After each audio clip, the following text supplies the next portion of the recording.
Hello et bienvenue sur cette toute nouvelle vidéo, comment connecter son pixel Facebook à System.io. Donc on se retrouve directement sur notre ordinateur et on va aller dans notre Business Manager. Donc dans notre Business Manager, on va aller dans les paramètres de l'entreprise et on va se rendre du coup dans les sources de données. Dans les sources de données, on va aller dans les ensembles de données où se trouve notre pixel et on va prendre notre pixel Media Magma. Si vous n'avez pas encore créé de pixel, je vous conseille d'aller voir ma précédente vidéo où je vous explique comment créer de votre côté. Donc, notre pixel a été créé et maintenant, on va aller récupérer les informations de ce pixel. Donc, on va cliquer sur Ouvrir dans le gestionnaire d'événements. Donc, on est dans le gestionnaire et on va pouvoir installer du coup notre pixel. Donc, configurer le pixel et installer le code manuellement. Étant donné que System.io n'est pas encore partenaire de Facebook, de Meta du moins, vous n'avez pas encore de conversion API directe avec System.io, donc on va passer en manuel. On va copier le code et on va aller activer également la correspondance automatique.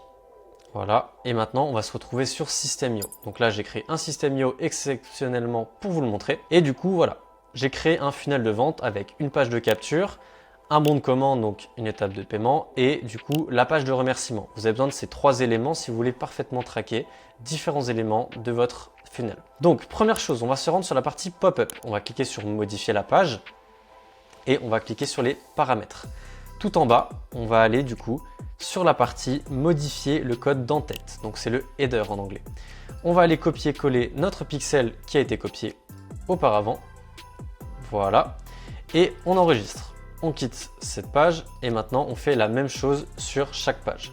Hop, paramètres, on descend en bas, en tête, copier-coller, enregistrer. On quitte.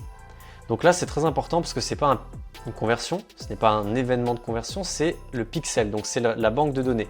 Et il faut absolument qu'elle soit mise sur tous vos éléments. Page de remerciement, donc là ok, on sélectionne, c'est pour l'exemple, on modifie la page, paramètres et voilà. Donc maintenant que notre pixel est vraiment présent sur toutes les pages de notre site internet, on va aller créer nos événements de conversion. Et ça, faites attention, c'est vraiment la partie la plus importante pour traquer ce qui se passe. Donc ajouter les événements, on va cliquer sur une nouvelle intégration. Vous allez choisir le pixel méta, on configure, et l'outil de configuration des événements. On démarre et on ouvre l'outil. Ici, du coup, vous allez pouvoir mettre chaque page de votre funnel si vous avez une conversion sur cette page. Donc, sur la page de pop-up, il va y avoir deux façons de traquer si jamais on a un leads. Donc ici, la pop-up, elle sert à voir est-ce que nous avons récupéré un leads, donc les informations d'une personne. Vous avez deux types de fonctionnement. Soit ça va être en traquant un bouton. Donc si vous cliquez sur le bouton, ça veut dire que vous avez reçu un leads.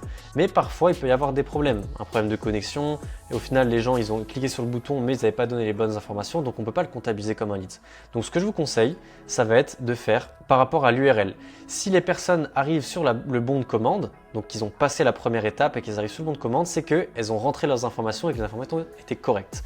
Donc ce que je vous conseille, c'est d'aller prendre l'URL de la seconde page et de le mettre en tant que déclenchement de la balise de conversion. Donc ici, on va aller sur notre page, donc là il faut prendre tout l'URL et on va accéder au site internet. Donc voilà, là vous voyez qu'on est arrivé sur notre page, donc la deuxième page du tunnel, le bon de commande.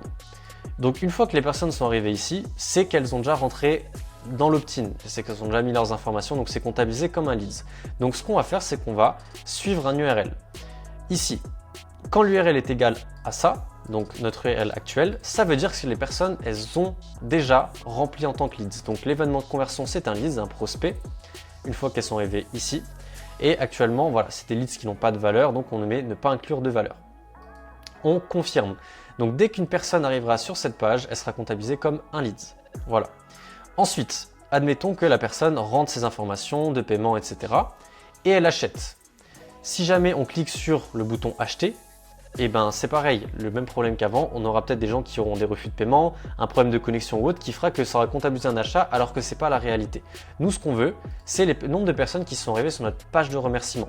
Donc même chose, on va se rendre sur la page de remerciement et donc là, si une personne est arrivée ici, c'est qu'elle a bien fait le paiement et que tout s'est bien passé. Donc maintenant, ce qu'on va faire, c'est qu'on va reprendre également ce petit URL et on va aller donc ici, ok, on est bon.